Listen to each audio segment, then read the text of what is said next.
At exactly 7:42 p.m., I realize I should have covered my hands.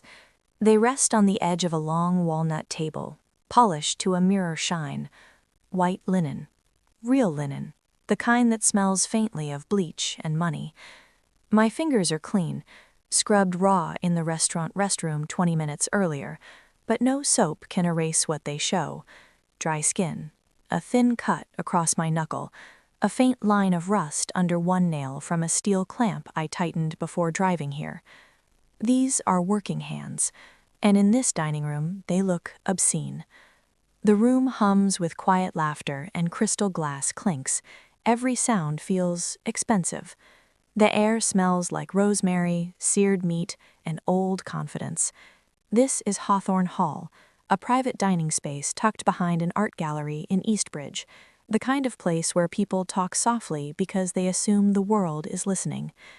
At the head of the table stands my father, Richard Hale, lifting a champagne flute like he's practiced this moment his entire life. He clears his throat. 30 faces turn toward him. Advisors, policy consultants, a city councilman, 2 donors I recognize from billboards, and me.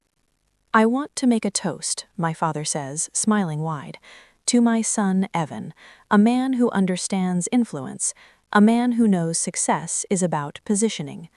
Evan sits 2 seats down from me in a tailored charcoal suit, already nodding. He looks relaxed, confident, like someone who has never worried about a rent check in his life. He's just accepted a role that will shape regional policy for years to come, the future of this family. Applause follows, controlled, refined, the kind that ends exactly when it should.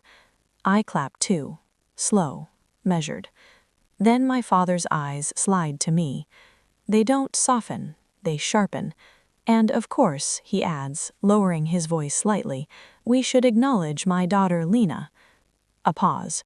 We apologize for her appearance. A few people chuckle. She works in logistics, he says, waving his hand vaguely. Manual work. She prefers warehouses to boardrooms. Dirt instead of discussions. More laughter. Thinner this time. But we love her, he finishes, in our own way. The woman beside me shifts her chair an inch away. My mother lets out a small, tight laugh, eyes glued to her plate.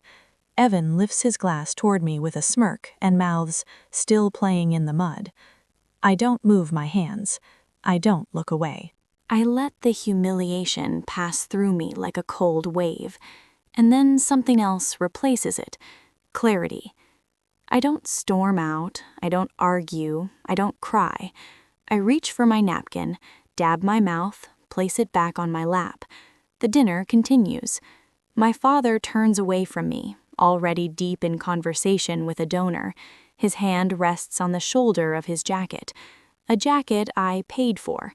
The realization doesn't make me angry, it makes me precise. I look around the room. Really look. The artwork, the imported wine, the catered courses timed to the minute. This entire evening is a performance, and I'm funding it. My phone sits in my bag beneath the table. I slide my hand inside and wake the screen. The glow reflects faintly against the tablecloth. I open my banking app. There it is, a recurring transfer labeled Private Grant.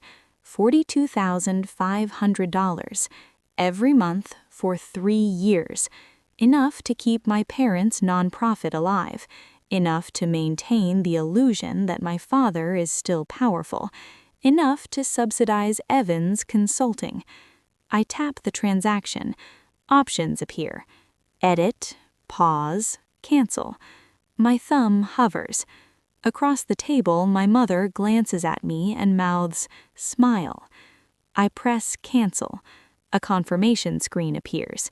This action is permanent. I press yes. The screen refreshes. Transfer canceled. No sound, no drama, just a quiet severing. I lock my phone and return it to my bag.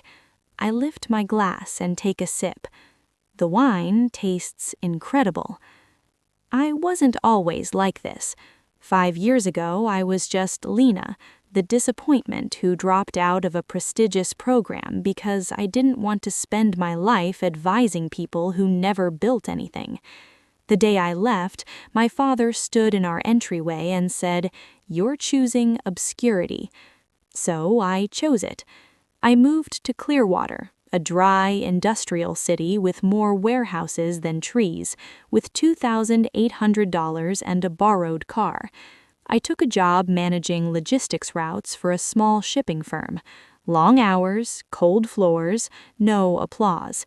I learned how things actually move, how systems fail, where money leaks. 2 years later, I launched Axis Freight Systems from a rented office with peeling paint and one second-hand desk. I didn't tell my family. By year 3, Axis handled distribution contracts across 4 states. By year 4, we were valued at $370 million. I still didn't tell them. When I heard my parents' nonprofit was collapsing under debt, I stepped in anonymously. I told myself it was compassion. It was fear. Fear that if they knew I'd succeeded, they'd only love me for it. So I stayed invisible. Until tonight. The laughter around the table fades when the doors at the far end of the room swing open.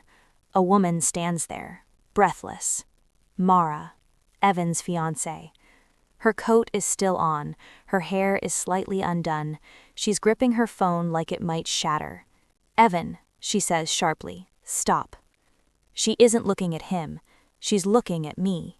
"I just got off the phone with the compliance team," she says. "The freight expansion deal is frozen." My father sighs. "This is a celebration." "No," Mara snaps. "It can't wait." She steps closer to the table. "The person blocking the approval," she says, voice trembling, "is sitting right here."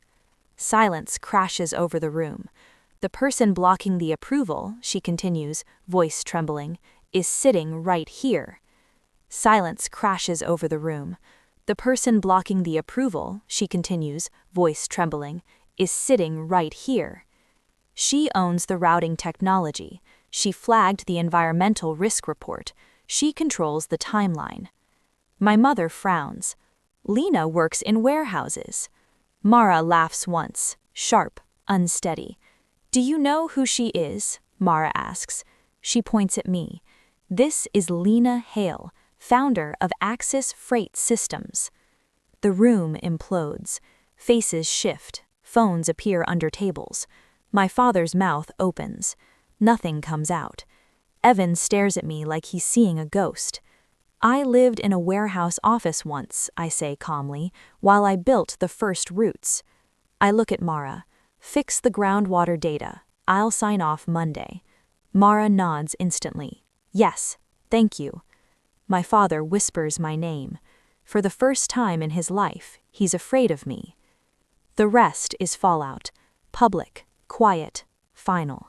The foundation collapses within 2 months. Audits surface. Assets sell. Excuses fail. I leave Eastbridge that night. At the airport, watching the city lights shrink below me, I feel something unfamiliar. Peace. I don't block their numbers. I don't need to. Silence speaks for itself when there's no money attached. Back in Clearwater, I stand on the roof of our new headquarters as the sun rises over miles of moving freight. I adjust my jacket. My team is waiting. I wasn't playing in the dirt. I was laying foundations. And this time, they're unbreakable.